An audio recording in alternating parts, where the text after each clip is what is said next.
Alrighty, good morning, good afternoon, good evening, preppers. It's Prepping Outside the Box. I'm Josh, and like I said, we're going to get into a little tactical kind of mindset, I guess you could say. I don't know, you decide. But the topic of this is going to be practical over tacticool, right? So we're going to be talking about what you're buying, what you're putting on yourself, what you're using. And it's an opinion piece. It's my opinion. And so obviously I think I'm right. But anyways, piss people off or whatever, I don't know, but I'm going to give you my reasoning behind it and everything on why you need to make sure you're going more practical than you are tactical on your gear and supplies and all that stuff. So first of all, like I said, it's my opinion, and I think it's helpful for anybody that's brand new to getting into prepping on like the security side of it, or just prepping in general, because when I talk about supplies too, it's things around your homestead or whatever you're getting to use, right? And you need stuff that's more practical than just fancy. Or maybe it might be also for someone that's just reevaluating their gear. I see a lot in a lot of videos that people need to put on their gear, go through it, look at it, see what's practical, and see if there's anything that needs to be changed. Well, this is part of reevaluating your gear. Maybe you bought something that's just a gimmick almost, right? And I'm not knocking on anybody. Everybody's bought something like that before. So this is just a heads up. Anyway, so what do I mean by it? So practical gear and supplies are they're going to be of a good quality for one, right? And it's going to serve a specific purpose, or two, maybe two, but a specific purpose. So you're getting something that's, a flashlight for your gun, right? Or something like that. You're getting something that's a light laser combo with IR or something like for your gun, right? It's a practical device. When you start getting, I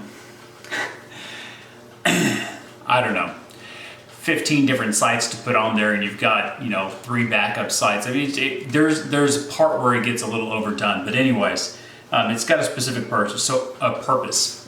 Now, on a side note, I want to throw out there that military grade is bullshit. Okay, it's a sales gimmick. So when you have somebody that's heavily reliant on this is military grade, and they're just pounding that and they're trying to sell it, it's a gimmick. You got to understand that a lot of it's political. So if you've ever been involved in the bidding war process, I guess you could say, for getting someone's gear into the military, there's a way that they'll look at it, and you have to get into a book and all this kind of stuff, but so they can order from you. But like say sleeping bag systems, when they have this, you have your typical bidders that are going around. When I say it's political, there's people that have friends that are building products and they're getting into this also. Just like when the early 2000s, all these conflicts kicked off, the wars kicked off, and people were throwing money into gear and things to do, right? Well, the military can't just throw money at the highest quality piece of gear. They can get good gear, but they can't get the best gear because they can't afford it across the board for the military. Maybe for specialized units and stuff, cool, but they can't get it across the board. So sometimes they go with their friend that has good enough gear and they overpay for it. We always joke around about it that we've got a whole bunch of shitty gear that's overpriced, which is the way we always make fun of people. Not people like civilians, but the military when they buy stuff, when they get stuff for us. Like, oh, it's another piece of crap that we got to tote around, right? Some of it's good. I'm not saying it's all bad. I'm just saying don't give an overemphasis on just because it's military grade means that it's good, okay?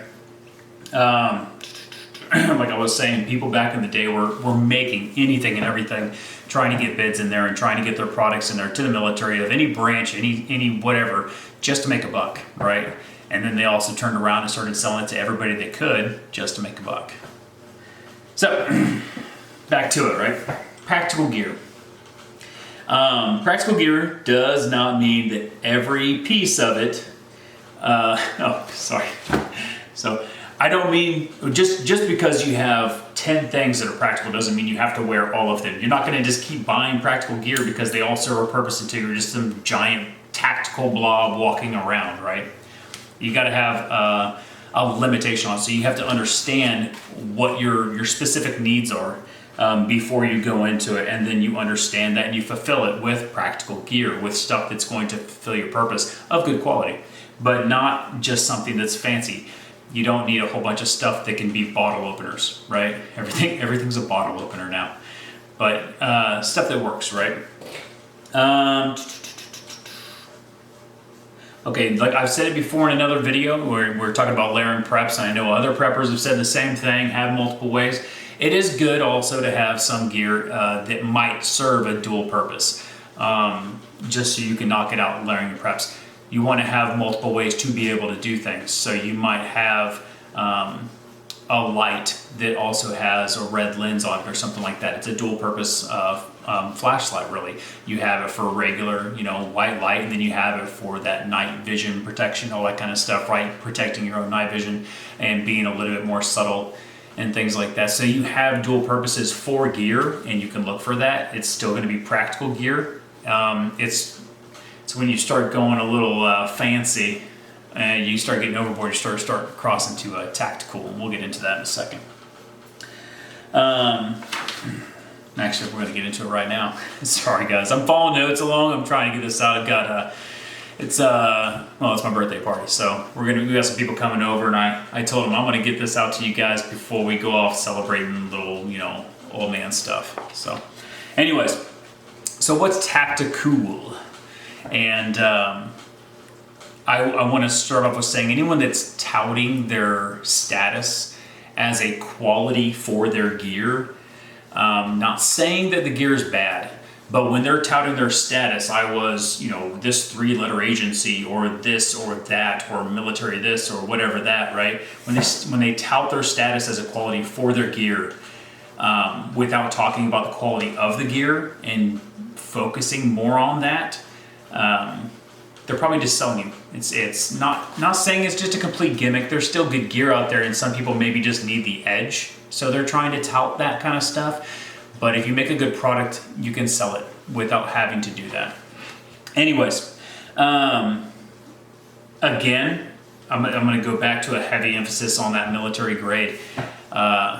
When they're touting it over and over again, when it's brought up multiple times how this is a military spec, military grade, whatever, right?